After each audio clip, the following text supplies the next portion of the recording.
Welcome to Get to the Hook. I am your co-host, Charles Latibeaudiere. And I'm your co-host, Eric Colley. And this week we are putting the spotlight on a holiday that gets dissed all the time. Nobody really gives Labor Day its due. And we're going to do that this week because, everyone's just happy to get a day off. But you don't think about this day is about honoring most of us, right? Who get up every morning, you got to go to work. And guess what? There's some iconic songs. I think the reason that these songs are so iconic is because it is about something that we all got to do all the time. Yeah, it resonates, working. Yeah. And so when you can get a song that's, really taps into the fact that you hate getting up like you probably did today. Maybe you're on your way into work listening to this, on your way home from work. I hope it wasn't a really shitty day. Yeah. Anyway, but if it was, we're going to try and... we got our Labor Day playlist for you. All right. Some songs, try to keep kind of fun songs. Also, you and I both love 80s pop music. Absolutely. I was trying not to go so hard on the 80s, but as I was looking at these songs, I realized there are a lot of songs in the 80s about jobs. It's like... about working. Maybe it's because... Look, all right, now I'm going to do a little dime store psychology here. But, in the late 70s, we had a bad recession. So people were working harder, but not getting as much out of it, right? True. And so maybe that's why music tapped into, in the 80s, tapped into that feeling of like, God, this is working so hard and I'm not getting shit for it. And there are a lot of songs about that. Some of these are from the artist's personal experiences. Some are about specific occupations. Some are very wealthy people writing about poor people they saw working. And then there's that. And then there's that. Then but some of them at least they're looking out for us. And some of them are about sex because pop music. But still about jobs, but not that kind of job. What kind of job are you talking about, Not Eric? like Roxanne by the Police. No, not about that job. Just okay. They've found ways to fold working a job with getting some. We'll get to those. Oh, God. To me, one of the most iconic that I always think of, and shockingly, I think this song is very well known. It still gets played all the time. Only peaked at number 41. It just missed the top 40, and I don't know how that's possible. I get it. What? I get it. It's not... not that good of a song? It's iconic because of what they're singing about, and it's like a Friday anthem, although it's more of a Monday morning anthem, if you ask me. Yeah, we're talking about Huey Lewis and the News. This is Working for a Living. Working for a living and working. I'm taking what they're giving because I'm working for a living. Like every Friday, it's all right. DJs, you're going to hate on that it's song. All right. It's not even about whether it's a good song. It's not my favorite Huey Lewis. It felt so big. I'm just surprised that it only peaked at 41. It just felt like a bigger song, even at the time, I think. Yeah, there were bigger and better things to come for Huey Lewis. That is true. That's true. So that song, he wrote that song. He was working as a truck driver before he got famous, and wrote that song while he was driving a truck about how he was working for a living. So it's an autobiographical song, and some of the jobs he mentions in it, like busboy and bartender, are jobs that he had. So that was his perspective on that. Shout out to the busboys, bartenders, and the truck drivers. Yeah. Now who also may be listening right now. And let's also shout out the Millionaire Grammy winners, because that's where this next one comes from. A famous woman this is so not blue collar. She was at a Grammy after party for Julio Iglesias at Chasen's in West Hollywood, which is a big celebrity hotspot. Okay, so relatable. Yeah, so relatable.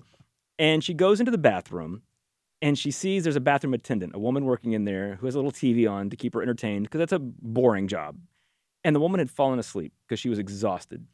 Oh. And so Donna Summer goes into the bathroom and sees this poor woman. Her name was Onetta Johnson. She's just... Wow, I never knew that she actually got the woman's name and all? Yeah, and Onetta was asleep, and Donna Summer thought, that poor woman, she works hard for the money. And she turned into this classic song.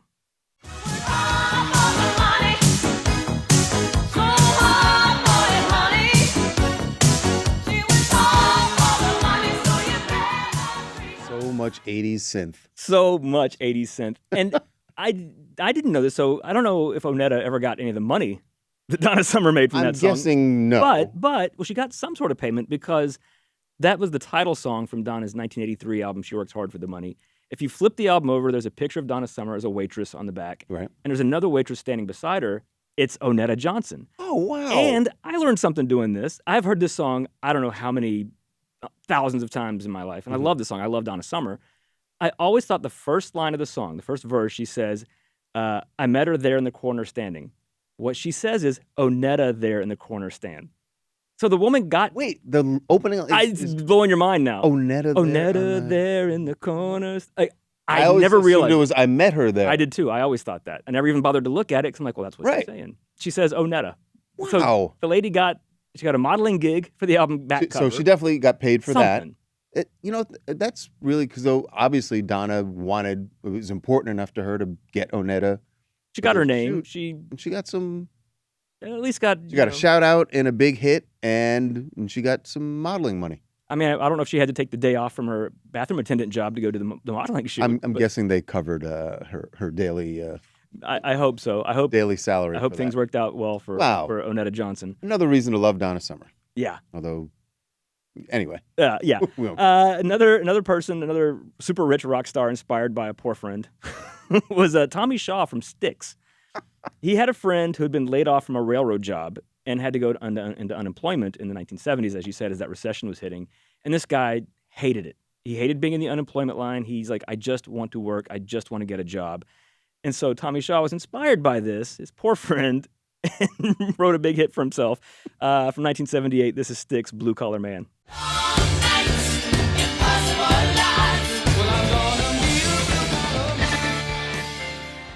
I read that organ riff, that really distinctive riff. Tommy Shaw got the inspiration for that because the engine on his motorboat was stalled, and that's where he got it. So I was like, I was on my boat. Oh, I was on and my the engine motorboat gave me the idea for thinking a riff. about the poor blue collar blue collar friend who can't get a job. Hire him as a roadie. Like, come on. Do something for him, Tommy. I don't know. Maybe he did. Maybe it was when they were friends earlier than that. I don't know. But there were a lot of songs about that, about like blue collar people. But again, I think that those were artists at the time tapping into what they knew their fans were going through. And that's once I was going to do a soundbite from John Lennon's Working Class Hero, but that's not a fun playlisty kind of song to put on. No. Bruce Springsteen's Darlington County from Born in the USA is like that. Alabama, their song 40 Hour Week for a Living was a huge song in the 80s because it was just relatable to people. But that kind of idea goes further back than the 70s or 80s. We're going back to 1955 on this next one for a song that was actually originally from 1946, which just shows you, folks, as tired as you are of your job, it's always been this way. People have been tired for a long time. Tired. This one is specifically about miners. There was a country singer in the 40s named Merle Travis, not Merle Haggard or Randy Travis, Merle Travis. In 1946, he wrote a song about coal miners in Rosewood, Kentucky. And then 9 years later, 1955, Tennessee Ernie Ford did a version of it. And it was number one for 8 weeks. This is 16 Tons. You load 16 tons, what do you get? Another day older and I mean, I can't play the whole chorus of the song, but you know the line where he says, I owe my soul to the company store? I don't. Oh, well, so he's talking I don't know that song. That song was a huge where song. You grew up, I get why West Virginia? That song would, resonate for decades to come. That's the thing a lot of people don't know about. So the chorus of 16 Tons, he says, when St. Peter comes to get my soul, I owe my soul to the company store. And what that means is coal miners were not paid in cash back then. This is why they had to unionize and change all this. They were paid in something called scrip, which is basically the coal company issued its own form of money. Right. And then they owned a store that sold all the groceries and things you need. Of course, there were no big box. There was no Walmart and stuff. Right. So basically, if you want food, you have to go to the company store and use the company's money, which is no good anywhere else. So it's not like you had an option to shop somewhere else. It's like indentured servitude. And they could set whatever prices they want. So if they're like, okay, you make $200 a week or whatever they made then, but your groceries are like $250, well, you're in debt to us now. So you can't quit your job.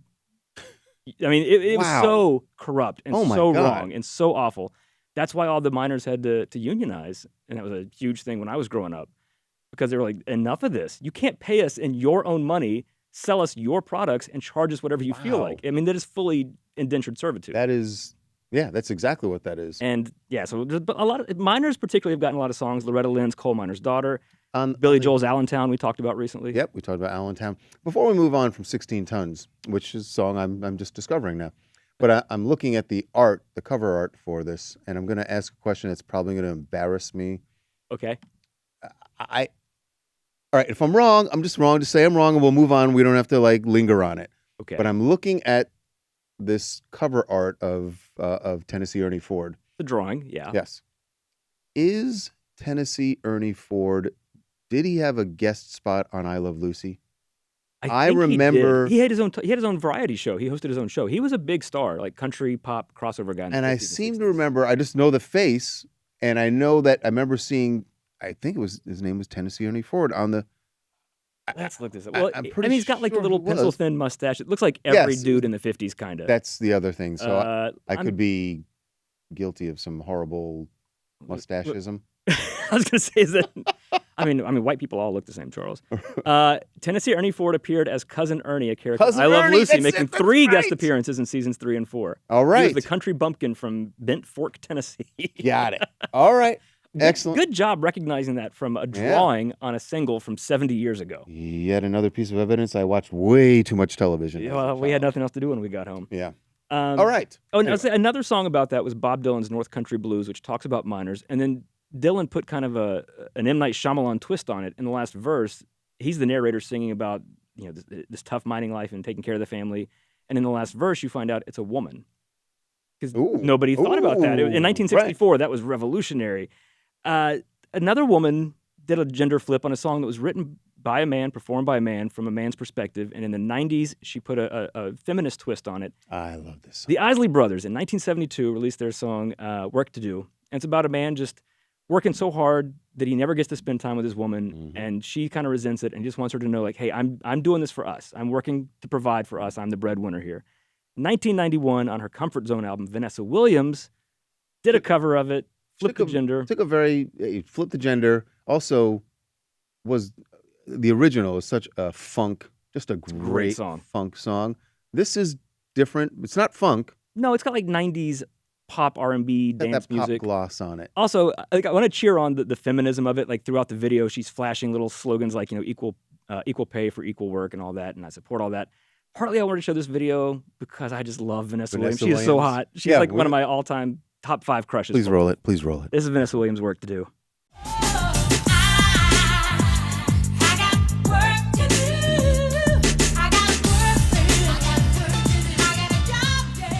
Oh, that's sweet. By the way, I just saw Vanessa Williams is playing a couple of shows in, I think, Radio City, maybe somewhere in New York City, like around Christmas time. And I probably already missed the on sale, so now I'm going to pay outrageous amounts. Yeah. Now I'm going to pay outrageous amounts. To see I'd go see her live. She's Yeah, a great. I would love I to love see her. I Vanessa think she's an underrated singer, and it's so funny that she was the only Miss America who had her crown revoked, and yet she's by far the most famous Miss America ever. And Yep. she justice for Vanessa Williams. Turn it around, exactly. Still so hot. I mean, I hate saying that after all that, but dear Lord, that woman's beautiful. Yes, yes, she is.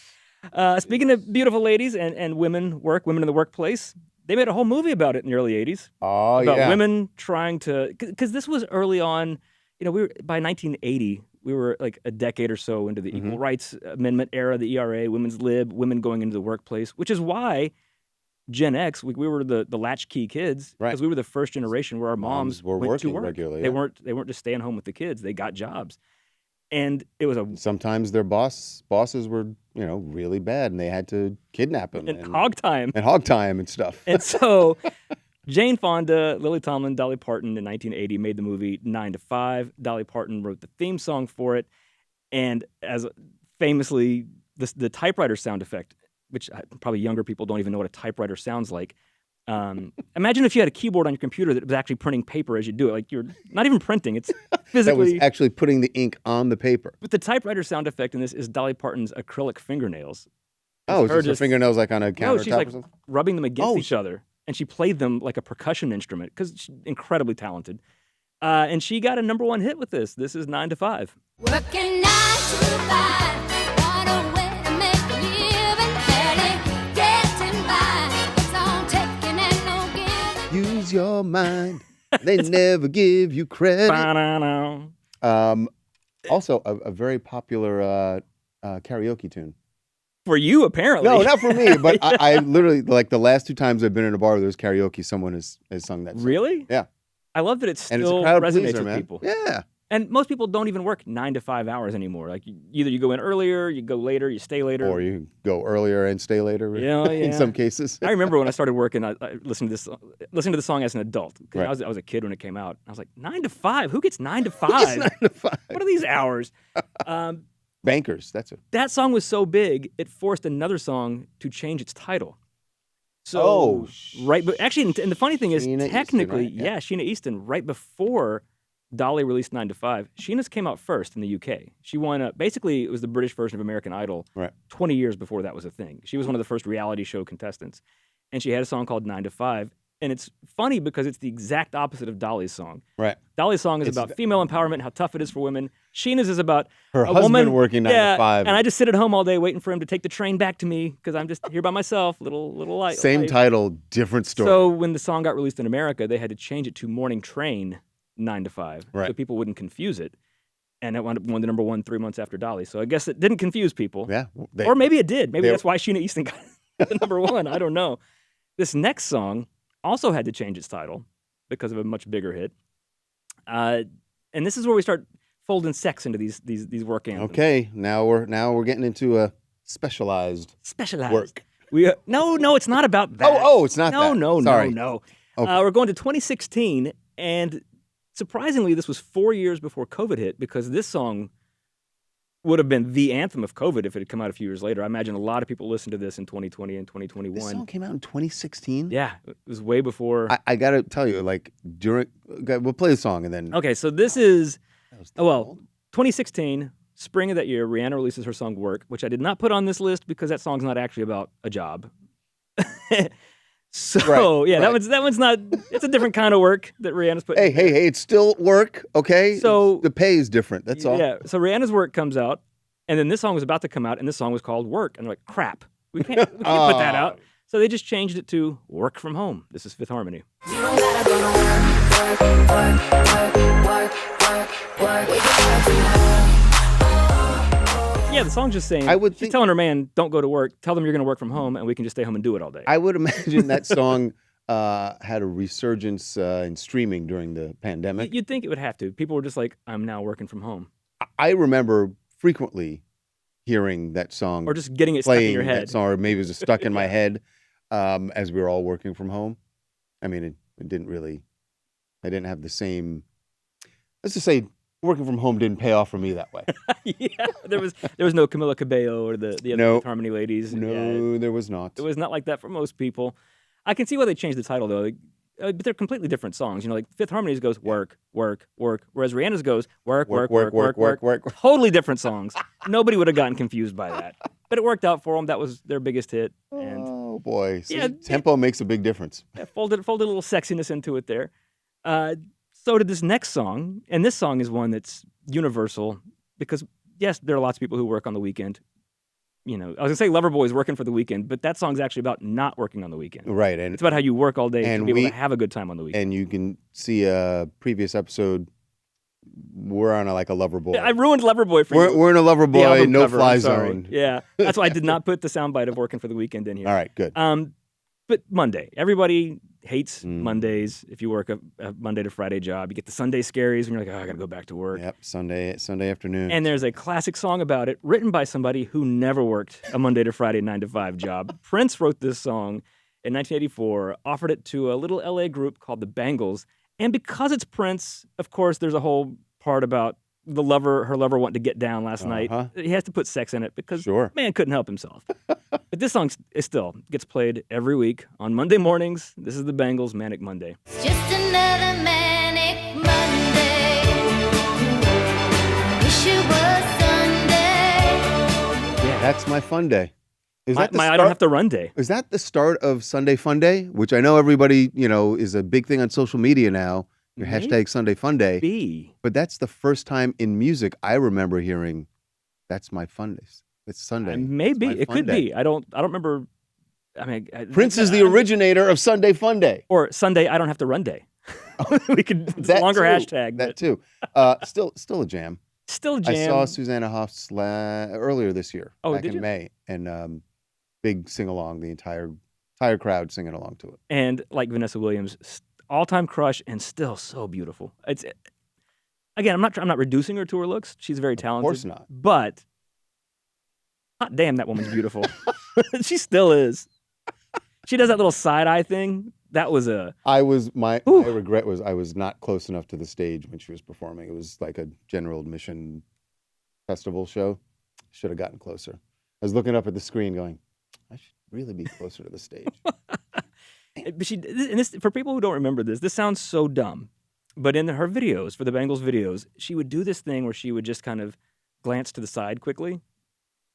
And I don't know why that was so hot, but it was so hot. Yeah. It still is. You see those old videos, and it's like, ooh. Oh, God.